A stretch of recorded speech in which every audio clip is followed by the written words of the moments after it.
اللہ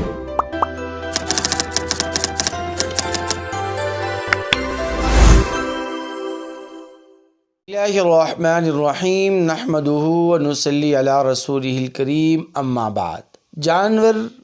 جو قربانی کا جانور ہے، اس جانور کو فیڈ جیسی ادویات اور غذائیں کھلا کر موٹا اور فربا اور تازہ کرنا اور صحت مند بنانا شرعاً کیسا ہے، اس کا تفصیلی حکم کیا ہے اور اس کی تفصیلات کیا ہیں، اور کیا ان جانوروں کا گوشت پھر حلال ہوگا، ان کی قربانی جائز ہوگی یا جائز نہیں ہوگی، یہ تفصیلات آج کی ویڈیو میں آپ کے سامنے عرض کرنی ہے۔ اس لیے سب سے پہلے آپ سے مؤدبانہ گزارش ہے کہ ہمارے چینل ذاکر عباسی بیانات کو سبسکرائب کریں اور قربانی کے تمام مسائل سے آگاہی اور واقفیت کے لیے ہمارے چینل کو فالو کریں۔ دیکھیے، سب سے پہلی اور بنیادی بات یہ ہے کہ اللہ تبارک و تعالیٰ نے ہر ایک جاندار چیز میں، چاہے وہ انسان ہوں یا جانور ہوں، ان میں قوت مدافعت رکھی ہے۔ اس لیے فی نفس ہی تو یہ تمام چیزیں، چاہے فیڈ ہو یا فیڈ جیسی کوئی بھی ادویات ہوں کہ جن کی وجہ سے جانوروں کو موٹا، تازہ اور فربا کیا جاتا ہے، یہ نقصان دہ ہیں اور یہ کسی بھی طور پر مناسب نہیں ہیں۔ لیکن جہاں تک ان جانوروں کے گوشت کے حلال اور حرام ہونے کی بات ہے، تو اس حوالے سے یہ دیکھنا بہت زیادہ ضروری ہے کہ کیا یہ جانوروں، یہ جو چیزیں ہیں، یہ جو فیڈ اور اس جیسی ادویات ہیں، کیا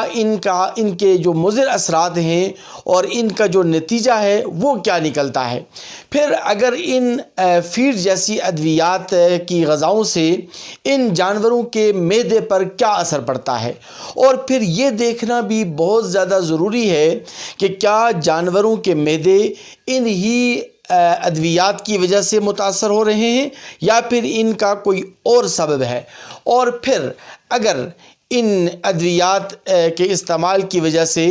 ان جانوروں کا گوشت مضر صحت ہے، تو پھر یہ دیکھنا اور اس کی تحقیق کرنا بھی ضروری ہے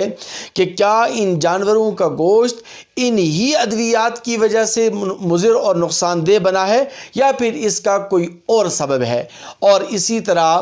یہ دیکھنا بھی بہت زیادہ ضروری ہے اور اس کی تحقیق بھی بہت زیادہ ضروری ہے کہ کیا انہی ادویات کی وجہ سے جو جانوروں کا گوشت ہے وہ اکثر لوگوں کے لیے نقصان دہ ہے یا بعض لوگوں کی صحت کے لیے نقصان دہ ہے۔ اور پھر یہ تحقیق بھی ضروری ہے کہ ان جانوروں کا جو گوشت ہے وہ مضر صحت اور نقصان دہ جو بنا ہے وہ انہی ادویات کی وجہ سے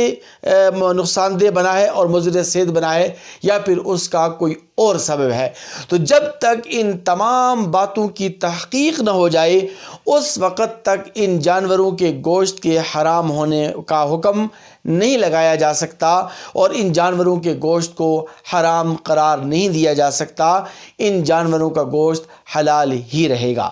ایون کہ علماء اور فقہا نے یہاں تک لکھا ہے کہ دم مسفوح، جس کو قرآن مجید فرقان حمید مطلقاً حرام قرار دے رہا ہے، اگر یہ جمع ہوا خون، یہ بہتا ہوا خون، اگر اس کو خشک کر کے بطور غذا کے جانوروں کو کھلایا جائے اور تو تب بھی ان جانوروں کا جو گوشت ہے وہ حلال ہی رہے گا اور ان جانوروں کے گوشت کو حرام قرار نہیں دیا جا سکتا۔ بلکہ بدر الصنائع کے اندر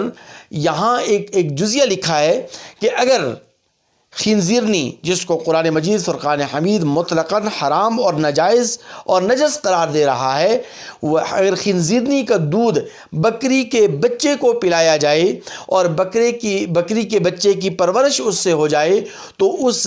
بکری کا بچہ ہے اور بکری کے بچے کا جو گوشت ہے وہ حلال ہی رہے گا اور اس کے گوشت کو بھی حرام قرار نہیں دیا جا سکتا، اچھے جائے کہ اس کی پرورش خنزیرنی کے دودھ سے ہوئی ہے۔ تو یہاں تک علماء اور فقہا نے گنجائش اور اجازت لکھی ہے، لیکن بہرحال جو معقول اللحم جانور ہیں، یعنی جن جانوروں کا گوشت کھایا جاتا ہے ان کو حرام اور نجس چیزیں کھلانا یہ جائز تو نہیں ہے، لیکن بہرحال ان حرام اور نجس چیزوں سے یہ نجس چیزیں اگر بطور غذا جانوروں کو کھلائی جائیں تو بہرحال ان کے گوشت کو حلال ہی قرار دیا جائے گا، ان کے گوشت کو حرام قرار نہیں دیا جا سکتا اور گوشت پر حرام ہونے کا حکم نہیں لگایا جا سکتا۔ اللہ تعالیٰ سے دعا ہے کہ اللہ تعالیٰ ہمیں قرآن و سنت پر عمل کرنے کی توفیق نصیب فرمائے۔